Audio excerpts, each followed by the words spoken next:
Here's the first rule for your game plan of life. Don't start your day until you have it finished. Don't begin your activities of the day until you know exactly what you plan to accomplish. Don't start your day until you have it planned, and do this every day.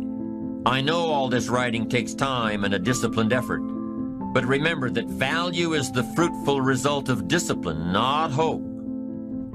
Once you've mastered the art of planning your day, you're ready for the next level. Don't start your week until you have it finished.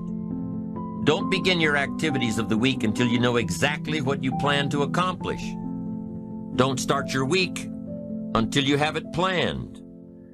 Just imagine what life would be like if you took time out of every Sunday to plan your week. Come Friday, you won't be saying, "Boy, did this week fly by. Where did it go? What did I do?" No, if you plan your week before you start it, you'll know exactly what you want to do, what you want to accomplish, what you need to work on. If you learn to plan your days as part of your overall game plan for the week, the parts will fit much better. Your days will be better, more effective. You'll be working smarter, not harder.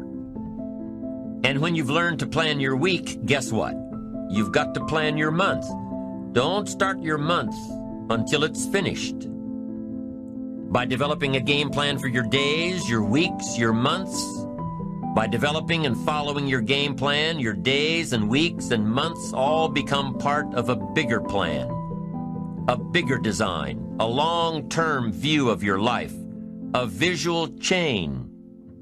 You'll start gaining a greater perspective of it all because you are planning.